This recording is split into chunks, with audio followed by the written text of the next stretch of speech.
Good day mga ka-sports natin dyan. Nakatikim na nga ng dalawang talo ang F2 Logistics, kung saan naman ay hindi to nagustuhan ng mga fans nga ng F2.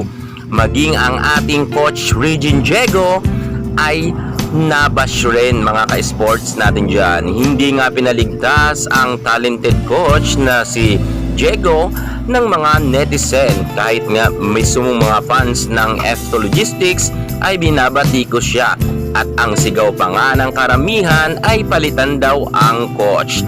Grabe ngayon mga ka-sports natin dyan ang mga nasasalunga na mga bashing ng ating Regine Diego. Saan nga ba nagkulang si Coach Regine Diego sa F2 Logistics team? At bakit ngayon pinuputakting nga siya ng mga bashers? At gusto pa nga ng karamihan na di umano ay palitan na ito bilang coach nga ng F2 Logistics. Aalamin natin mga ka-sports natin dyan ang kaganapan nga kung bakit nababash ngayon si Coach Regine Diego. Pero bago ang lahat, kung bago ka muna sa aking YouTube channel at ngayon ka pala napadpad, huwag kalimutan mag-subscribe. I-click ang ating notification bell para lagi kang updated sa lahat ng issue pagdating sa volleyball. Susunod na! Drop it!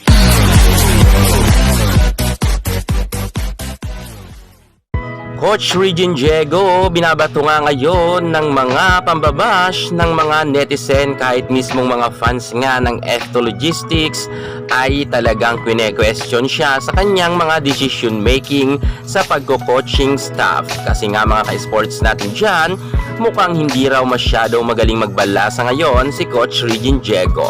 Bagamat alam naman natin na very talented talaga si Regine Diego, sapagkat nga isa nga siya sa nagkaroon ng maraming award ng panahon niya sa collegiate. Pero ngayon mga ka-sports natin dyan ay mukhang nangangamote daw siya sa All Filipino Conference. Dito nga mga ka-sports natin dyan ang hindi nila nagustuhan, na kung saan nga ay ibinabad nga sa bangko itong si Myla Pablo. Anya, sabi nga ng mga netizen, bakit daw di umano itong si Myla Pablo ay hindi ipinapasok, samantalang ito nga raw ang top scorer ng sinasabi nating team ng F2 Logistics. Hirit pa nga ng mga bashers ni Regine Diego, paano daw mananalo ang F2 Logistics samantalang ang kanilang pinakamalakas daw na K-player nga na F2 Logistics player na si Myla Pablo ay ibinangko ito. Bagamat ipinasok naman ito sa third set ay hindi na nga nakahataw masyado itong si Myla Pablo, sapagkat medyo malamig pa nga, at saka huli na nang ipinasok si Myla Pablo. Samantalang dahil dyan ay talagang hindi talaga makakaligtas sa mga kritiko ngang manonood ng mga solid fans ng volleyball itong si Regine Diego, at sigaw pa nga nila sana daw ay palitan na daw ito sapagkat ang mga decision making nito ay mukhang sumasablay. At hindi lang si Myla Pablo mga ka-sports natin dyan ang kanyang ibinabad sa bangko, bagkos ang very talented at meron na ngang awards sa international bilang best middle blocker ay babad na babad rin sa bangko kasama ni Myla Pablo. Walang iba yan kundi itong si Majoy Baron. Sabi nga ng mga manonood ng volleyball, anya malakas raw ang trip nitong si Regine Diego. Ibinabad nga ang pinaka-K-player na mga malalakas. Alam naman natin mga ka-sports natin dyan na itong si Majoy Baron ay very talented rin na player, at meron na nga napatunayan hindi lang isang beses kundi nakadalawang beses na siyang award sa international bilang best middle blocker. At hindi tuloy maiwasan ng mga manonood or ng mga fans nga ng F2 Logistics na ikumpara nga itong si Majoy Baron versus Joy Dacoron, dahil nga raw mukhang paborito daw ni Regine Diego itong si Dacoron, sapagkat babad na babad daw ito sa loob ng court, na sana daw di umano dahil hindi nga siya masyado effective sa ngayon, dapat daw ay si Majoy Baron daw ang ibinabad at hindi si Joy Dacoron. Bagamat alam naman natin mga ka-sports natin dyan na may angking kagalingan naman si Joy Dacoron, pero ng time nga na nasa loob ng court versus nga sa Petrogas Angels ay hindi nga siya maka-block at hindi nga pumapasok rin ang kanyang mga quick attack. Kung sana daw mga ka-sports natin dyan ay talagang ganito ang nangyayari, kailangan daw balasahin daw ni Coach Regine Diego ang kanyang mga players. O di ba mga ka-sports natin dyan, mas marurunong pa talaga ang mga netizen na mga nanonood ng volleyball sa nga kay Coach Regine Diego.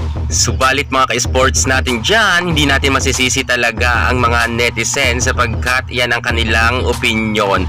At may point naman sila, dapat talaga kapag ganyan nagkaka-error na at hindi masyado maganda ang first six ni Coach Regine Diego, palitan niya agad. Nariyan naman si Majoy Baron at nariyan pa si Myla Pablo na mga very talented at marami nang napatunayan sa larangan ng volleyball. At masasabi nga natin na mga veterana na ang mga yan. Huwag na nila yan itago sapagkat kung ilalabas pa nila yan sa semifinals ay nakakatakot, baka hindi sila makapasok sa semifinals dahil dito pa nga lang sa elimination ay nahirap na nga ang F2 Logistics sapagkat nga hindi nga magaganda ang mga galawan ng kanyang mga first six. Sana daw talaga ay sumugal na sila kay Majoy Baron at kay Myla Pablo sapagkat yan naman talaga ang dapat sapagkat effective yan dalawang player na yan. Sana sa susunod na games ay first six na nga si Myla Pablo at si Majoy Baron.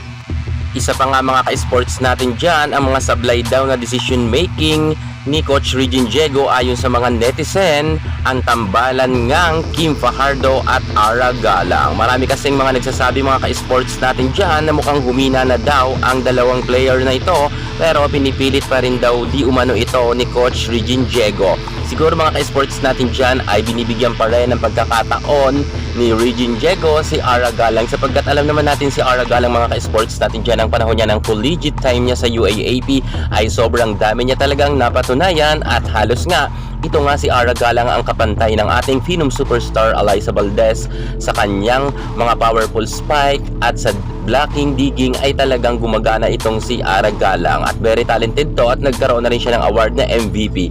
Siguro mga ka-sports natin dyan, baka gustong ibalik ni Coach Regine Diego ang kumpiyansa nga ni Ara Galang kung kaya siya ibinababad. Pero sorry talaga mga ka-sports natin dyan, sabi ng mga netizen, sapagkat nakikita talaga nila na medyo daw talaga humina na itong si Ara Galang at halos kahit itong si Kim Fajardo ay gayon din ang kanilang mga nakikita. Dismayado pa nga ang mga fans nga mga ka-sports natin dyan ng F2 Logistics sapagkat sabi nila mukhang hindi na daw nila nakikitaan itong si Kim Fajardo ng dating ang King Kagalingan at itong si Ara Galang. Mukhang humina na daw di umano daw ang dalawang players na ito.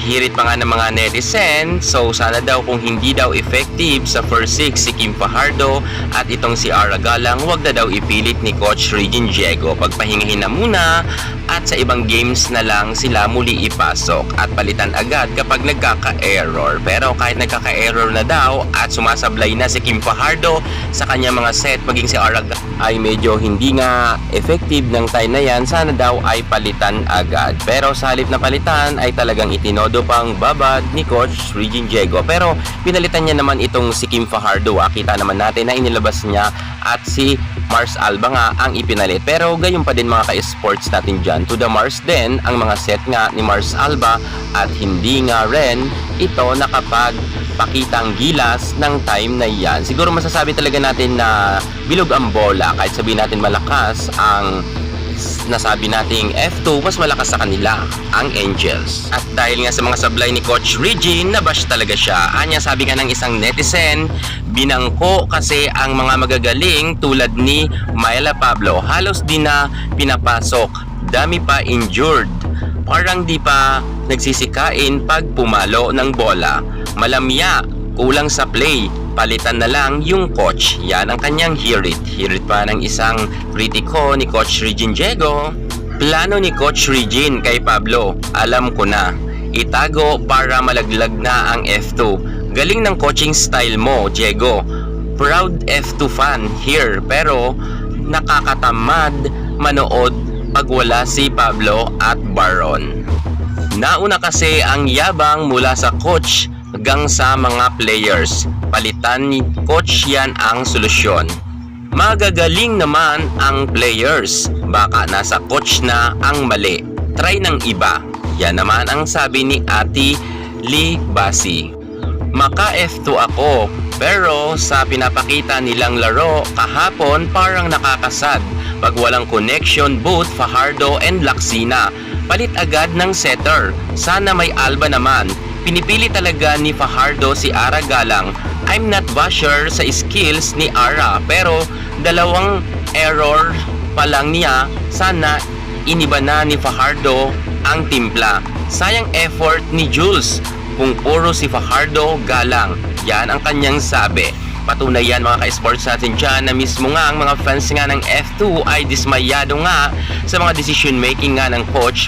Mismong fans na ng F2 ang mga nagpo-post niyan mga ka-sports natin dyan. At hindi lang yan, sobrang dami pa mga ka-sports natin dyan na talagang kine-question talaga nila ang mga pamali-maling mga desisyon nga ni Coach Regine Diego. Pero mga ka-sports natin dyan, ako naman ay nagbabasa lang at inire-report ko sa inyo ang mga batay sa mga komento nga ng mga netizen na mga sinasabi at binabato nga kay Coach Regine Diego. Pero kung ako inyong tatanungin, ay hindi naman ganoon siguro mga ka-sports. Baka meron talagang plano pa si Coach Regine Diego. Ako naman ay naniniwala na magaling talaga si Coach Regine Diego. Tandaan nyo, si Coach Regine Diego lamang ang nakapagpapasok sa top 4 at nagkaroon nga ng bronze medal dito sa PBL.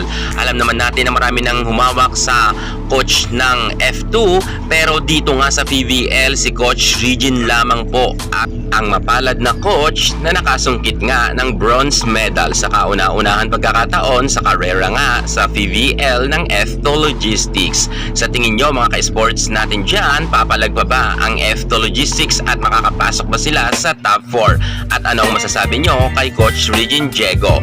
Kung sa tingin nyo mga ka-sports natin dyan ay karapat-dapat siyang palitan, mag-comment naman kayo sa baba. At kung hindi naman, ay mag-komento pa rin kayo. At syempre mga ka-sports, abangan na lang natin ang mga susunod na laban ng F2 Logistics. Bakbaka na naman to sa PBL. Yan muna ang pinaka-latest natin sa mundo ng volleyball. Thank you so much. God bless.